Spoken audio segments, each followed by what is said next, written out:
Welcome to PNN News. I'm Chip Irons alongside Terry Skies, and today's top story, U.S. telecommunication regulators on Thursday formally proposed new net neutrality rules that may let internet service providers charge content companies for faster and more reliable delivery of their traffic to users. For those who may not know, what is net neutrality, or open internet as some know it by? It's the principle that all sites, applications, etc., regardless of content, are treated equally in terms of access. This would mean an internet service provider couldn't restrict content by throttling down speeds on websites they see as competition or sites that don't pay a fee for preferential treatment and higher access speeds. Federal Communications Commission Chairman Tom Wheeler has come under fire from consumer advocates and technology companies for proposing to allow some commercially reasonable deal in which content companies could pay broadband providers to prioritize traffic on their networks.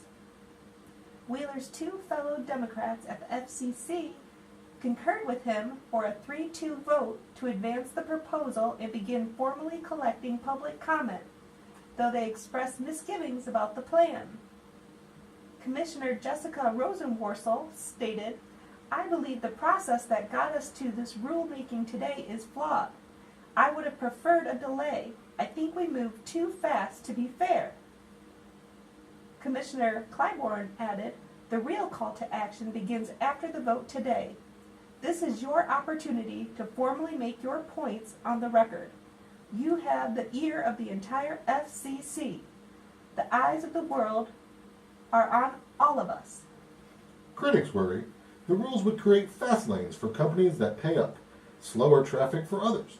Although Wheeler has pledged to prevent acts to divide the internet between haves and have-nots, the FCC proposal tentatively concludes that some pay-for-priority deals may be allowed, but asks whether some or all such deals should be banned, and how to ensure paid prioritization does not regulate any traffic to slow lanes. "I will not allow the national assets of any open internet to be compromised. I understand this issue in my bones," said Wheeler, formerly a private equity investor and cable industry lobbyist. Well, no conflict of interest there, huh, Terry? Yeah, thanks, Obama, for all that damn change, you corporate shill. The lobbyist for internet service provider is the chairman of the institution designed to regulate the very corporations who line his pockets? Do you really think that Comcast or Verizon would rig the game even further in their favor? Corporations like these already rule our federal government, and now they want to rule what we see and hear on the net? I swear to God, how much more power do these freaks want? Ah, to hell with it. Let's go ahead and make the corporations that apparently already run our government run for president themselves. Hi, I'm President Bank of America, and I'm Vice President Walmart, and we've decided that the free and educated public is a risk to economic growth. Jesus fuck! Chip, we are live. Chip, shut up.